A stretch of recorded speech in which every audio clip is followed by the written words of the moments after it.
don't accuse the clouds of making aesthetic mistakes.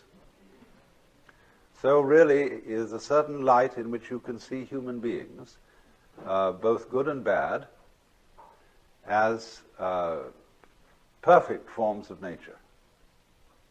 You may have fashionable discriminations about who is beautiful and who is ugly. You may have metaphysical discriminations about who is sick and who is healthy. You may have moral discriminations about who is good and who is evil. But these are all points of view, relative points of view. They are all legitimate because they are parts of the functioning of the whole. The fact that you take those points of view, that too is part of nature.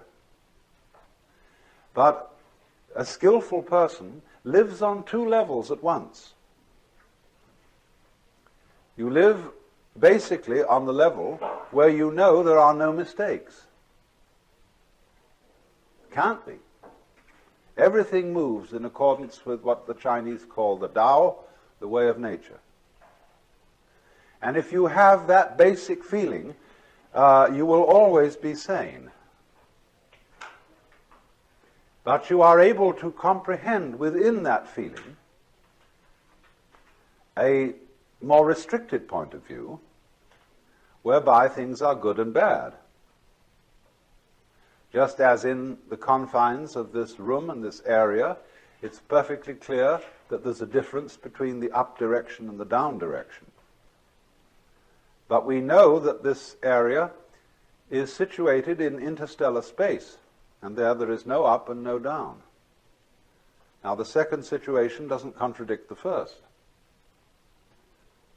But if you have only the discriminatory point of view, if you take your fundamental stand as a being on the difference between good and evil, you get in the Christian hang-up.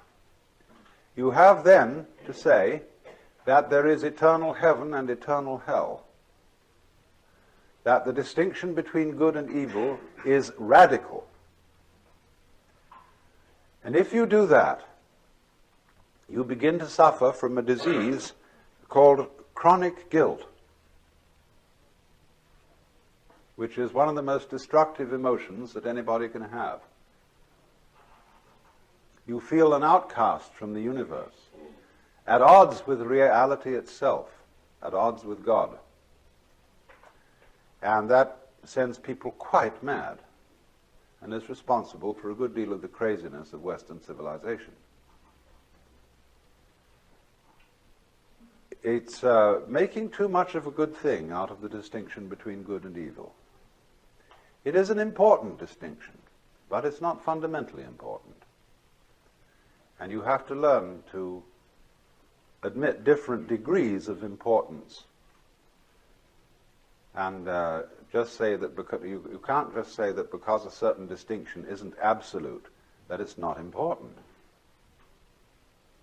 After all, your own physical formation is not absolute, but it's important. So,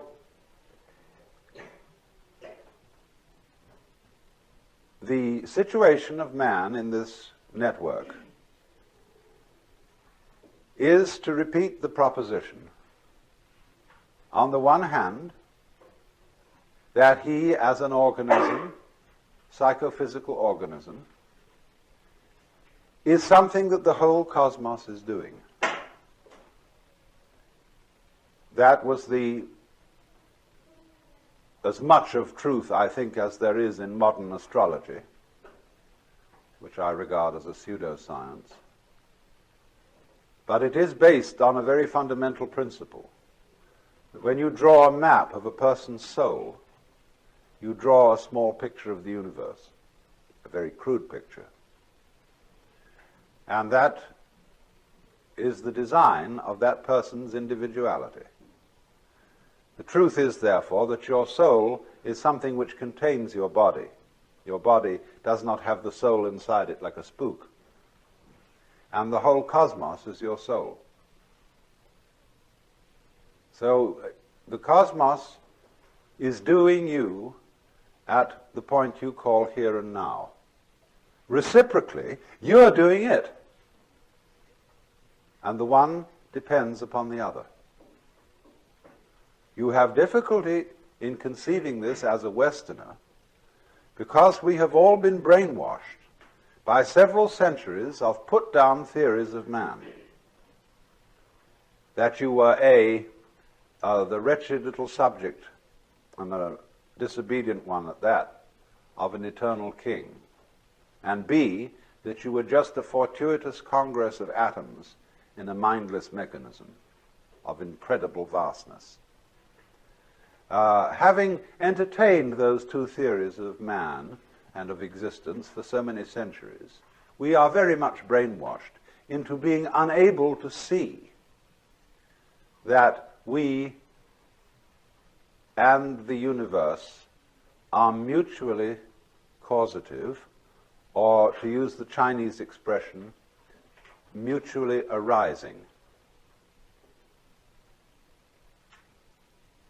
Now then, a second difficulty arises in this, which requires that I bring in some ideas, first of all, from Buckminster Fuller. The principal notion of Buckminster Fuller's thought, and if you don't know this name, Buckminster Fuller is what I would call a philosophical engineer. A man who is one of the most creative minds in the modern world. He invented the geodesic dome, which is his main claim to economic fame. But beyond that, he's done a great deal of extremely fascinating thinking about the future of technology and the situation of man in the universe.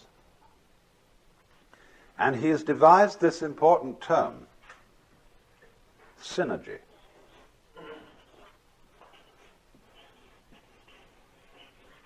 Coming from the Greek, syn, with, ergos, work. But what he means by synergy is this, that every complex organism has as a whole an intelligence greater than any one of its parts.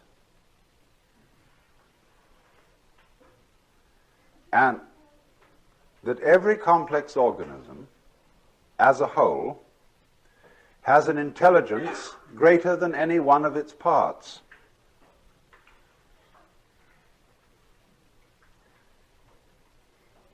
This again is a difficult idea to swallow, because he applies it to technology in this way. He is saying that the industrial natural complex in which we live is something that is going in a certain direction on its own, whether you like it or not. And that it is able to organize your behavior in a more intelligent way than you can organize it. And he believes, therefore, that the increasing complexity of the industrial complex will of itself, say, outlaw such lunacy as war. It will make it impossible. And that we shall find ourselves increasingly organized by an intelligent system that is not under our conscious direction, but will make us feel, I suppose, rather as our individual selves feel inside our bodies. He gives an illustration. The transportation communications network, aircraft, radio, television, telephone, these taken together are constituting a global net, which might be said to be something like Teilhard de Chardin's idea of the noosphere. I hope you all read Teilhard de Chardin, the famous Jesuit theologian who wrote the best of his books is The Phenomenon of Man.